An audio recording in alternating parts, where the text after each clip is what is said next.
ವರ್ಕಾಡಿ ರವಿ ಅಲವರಾಯರು ನಮ್ಮ ವಿಪ್ರ ವೇದಿಕೆಯ ಸಂಸ್ಥಾಪಕರು ಮತ್ತು ಈಗಿನ ಅವಧಿಯ ಅಧ್ಯಕ್ಷರು. ಶ್ರೀಯುತ ವೇದಮೂರ್ತಿ ಶ್ರೀ ವಿಶ್ವಕುಮಾರ್ ಜೋಯಿಸರು ನಮ್ಮ ವಿಪ್ರ ವೇದಿಕೆಯ ಸಂಸ್ಥಾಪಕರು ಮತ್ತು ಟ್ರಸ್ಟಿಗಳು. ಶ್ರೀಮತಿ ವಿದ್ಯಾ ಗಣೇಶ್ ಅವರು ನಮ್ಮ ನಿಕಟಪೂರ್ವ ಅಧ್ಯಕ್ಷರು ಮತ್ತು ನಮ್ಮ ಟ್ರಸ್ಟಿಗಳು. ಆಮೇಲೆ ಶ್ರೀ ಅನೂಪ್ ಬಾಗ್ರೋಡಿಯವರು ನಮ್ಮ ಟ್ರಸ್ಟಿಗಳು. ಆಮೇಲೆ ಶ್ರೀಮತಿ ಪ್ರಭಾವತಿ ಮುಡಿಯವರು ನಮ್ಮ ಟ್ರಸ್ಟಿಗಳು.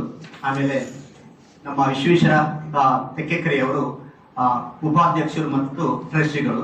ನಾನು ದುರ್ಗಾದಾಸ್ ಪ್ರಧಾನ ಕಾರ್ಯದರ್ಶಿ ಮತ್ತು ಟ್ರಸ್ಟಿ, ಹಾಗೂ ನಮ್ಮ ಕಿಶೋರ್ ಕುಮಾರ್ ಅವರು ಕೆಳಗೆ ಉಪಸ್ಥಿತರಿದ್ದಾರೆ. ಅವರು ನಮ್ಮ ಖಜಾಂಚಿಯವರು.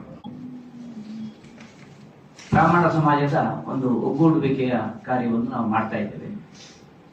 ಹಾಗೆಂದು ನಾವು ಸಮಾಜದಿಂದ ಹೊರತಾಗಿಲ್ಲ. ಯಾಕಂದ್ರೆ ಎಲ್ಲ ಜಾತಿಗಳನ್ನು ಸಮಾನವಾಗಿ ಸ್ವೀಕರಿಸುವಂತ ದೊಡ್ಡ ವಿಶಾಲ ಹೃದಯಗಳು ನಾವು.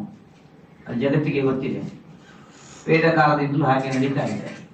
ಬೇರೆ ಬೇರೆ ಜಾತಿಗಳಲ್ಲಿ ಜಾತೀಯ ಸಂಘಟನೆಗಳು ಮತ್ತು ಆ ಸಂಘಟನೆಗಳು ನಮ್ಮ ಬೇರೆ ಬೇರೆ ಸಂಘಟನೆಗಳನ್ನು ಸೇರಿಕೊಂಡು ಕೆಲಸ ಮಾಡೋದನ್ನು ಸಮಾಜ ನಾವು ನೋಡಿದ್ದೇವೆ.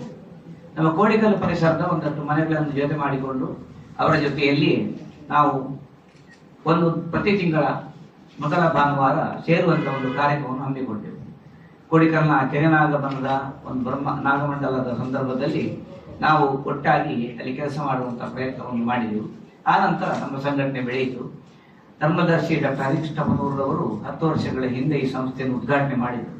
ನಾಡ್ದು ಕೂಡ ನಮ್ಮ ಕಾರ್ಯಕ್ರಮದಲ್ಲಿ ಭಾಗವಹಿಸಲಿಕ್ಕಿದ್ದಾರೆ. ಈ ವಿಪ್ರ ಸಮಾಜದ ಒಗ್ಗೂಡುವಿಕೆಯನ್ನು ದೃಷ್ಟಿಯಲ್ಲಿರಿಸಿಕೊಂಡು ನಾವು ಎಲ್ಲ ಮನೆಗಳನ್ನು ಸಂಪರ್ಕ ಮಾಡಿ ಅವರೊಂದಿಗೆ ನಿಕಟ ಸಂಪರ್ಕ ಇರಿಸಿಕೊಂಡು ವೇದಿಕೆಯನ್ನು ಬಲಪಡಿಸುವಂತಹ ಕೆಲಸವನ್ನು ಮಾಡಿದೆ. 10 ವರ್ಷಗಳಲ್ಲಿ ನಿರಂತರವಾಗಿ ಸಮಾಜಮುಖಿ ಕಾರ್ಯಗಳನ್ನು ಮಾಡುತ್ತಾ SSLC ಮತ್ತು PUC ವಿದ್ಯಾರ್ಥಿಗಳಿಗೆ ಪ್ರತಿಭಾ ಪುರಸ್ಕಾರದ ಕಾರ್ಯಕ್ರಮಗಳು, ಆಮೇಲೆ ಬೇರೆ ಬೇರೆ ಸಂಘಟನೆಯ ಬೇರೆ ಬೇರೆ ಪ್ರಮುಖರನ್ನು ಕರೆಸಿ ಒಂದಷ್ಟು ಉಪನ್ಯಾಸಗಳು, ವೈದ್ಯಕೀಯ ತಪಾಸಣೆ. ಸ್ವಾಮೀಜಿಯವರು ನಮಗೆ ವಿಪ್ರ ವೇದಿಕೆಯನ್ನು ಭೇಟಿ ಮಾಡಿ ನಮ್ಮನ್ನೆಲ್ಲ ಅನುಗ್ರಹಿಸಿದ್ದಾರೆ, ಆಶೀರ್ವದಿಸಿದ್ದಾರೆ. ಅವರಿಗೆ ಚಾತುರ್ಮಾಸ್ಯ ಆರಂಭಿಸಿದ್ದರಿಂದ ಈ ತಿಂಗಳು ಬರಲಿಕ್ಕೆ ಆಗುವುದಿಲ್ಲ ಅಂತ ಹೋದ ತಿಂಗಳು ಬಂದು ಹೋಗಿದ್ದಾರೆ. ಹಾಗಾಗಿ ಶ್ರೀಗಳಿಗಿರ್ಬೋದು ಅಥವಾ ಬೇರೆ ಬೇರೆ ಸಮಾಜದ ಪ್ರಮುಖರು, ವಿದ್ವಾನ್ ವ್ಯಕ್ತಿಗಳು ಕೂಡ ಬಂದು ನಮ್ಮ ವೇದಿಕೆಯನ್ನು ಅನುಗ್ರಹಿಸಿ ಹೋಗಿದ್ದಾರೆ. ಬೆಳಿಗ್ಗೆ 8:30 ಪ್ರಾರಂಭ ಮಾಡ್ತೇವೆ.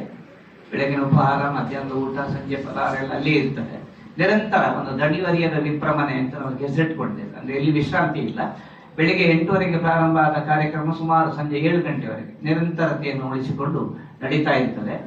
ಬೆಳಗಿನ ಕಾರ್ಯಕ್ರಮದಲ್ಲಿ ವಿದ್ವಾನ್ ಪಂಚೆ ಭಾಸ್ಕರ್ ಭಟ್ರವರು ಧಾರ್ಮಿಕ ಉಪನ್ಯಾಸ ನೀಡಲಿಕ್ಕೆ ಇದ್ದಾರೆ. ಬೇರೆ ಬೇರೆ ಅತಿಥಿ ಗಣ್ಯರು ಭಾಗವಹಿಸ್ತಾರೆ. ಸ್ಮರಣ ಸಂಚಿಕೆ ಅಂತಲ್ಲ, ಒಟ್ಟು ಒಂದು 10 ವರ್ಷಗಳ ನಮ್ಮ ಸಾಧನೆಯನ್ನು ಬಿತ್ತರಿಸುವಂತ ಬೇರೆ ಬೇರೆ ಫೋಟೋಗಳಿರುವಂತ ಒಂದು ಪುಸ್ತಕ ಅದು. ಅದನ್ನು ನಮ್ಮ ದಕ್ಷಿಣ ಜಿಲ್ಲಾ ಅಧ್ಯಕ್ಷರಾಗಿ ಕನ್ನಡ ಸಾಹಿತ್ಯ ಪರಿಷತ್ ಅಧ್ಯಕ್ಷರಾದ ಡಾಕ್ಟರ್ ಎಂ ಪಿ ಶ್ರೀನಾಥ್ ಅವರು ಬಿಡುಗಡೆ ಮಾಡಲಿಕ್ಕಿದ್ದಾರೆ. ಸತ್ಯ ಕೃಷ್ಣ ಭಟ್ ಅವರು ನಮಗೊಂದಷ್ಟು ವಿಚಾರ ಪ್ರಾಮಾಣ್ಯ ಮತ್ತು ಅನುಷ್ಠಾನ ಹೇಗಿರಬೇಕು ಅನ್ನೋದು ವಿವರಿಸಿದ್ದಾರೆ. ಇರ್ತದೆ ಮತ್ತೆ ಎಲ್ಲರಿಗೂ ಕೂಡ ಸಂತೋಷ. ನಿಮಗೂ ಎಲ್ಲ ಗೊತ್ತಿದೆ, ನಮ್ಮ ಮನೆಗೆ ಕಟೀಲ್ ದೇವರು ಬರ್ತಾರೆ ಅಂತಂದ್ರೆ ನಾವು ಸಂಭ್ರಮಿಸಿ ಕುಡಿಯುತ್ತೇವೆ. ಒಂದು 50-60 ಜನಕ್ಕೆ ಊಟ ಹಾಕ್ತೇವೆ ನಾವು. ಬ್ರಾಹ್ಮಣರ ಮನೆ ಹಿಡಿದು ಮಾತ್ರ ಅಲ್ಲ, ಅದರ ಖರ್ಚನ್ನು ಬ್ರಾಹ್ಮಣರ ವಹಿಸಿಕೊಂಡು 50-60 ಜನ ಮಧ್ಯಾಹ್ನ ಊಟ ಹಾಕ್ತಾರೆ. ಅದು ಅದಕ್ಕೆ ಸೇರುವುದಿಲ್ಲ. ಯಾವುದು ಆಟ ಆಡಿಸುವವರಿಗೆ ಅದನ್ನು ನಾವು ಕೇಳುವುದಿಲ್ಲ. ಸಜ್ಜನ ಮಹನೀಯರಿಗೂ ಮಹಿಳೆಯರಿಗೂ ವಿಪ್ರ ವೇದಿಕೆ ಕೋಡಿಕಲ್ ಪರವಾಗಿ ತುಂಬು ಹೃದಯದ ಧನ್ಯವಾದಗಳನ್ನು ಅರ್ಪಿಸುತ್ತೇವೆ.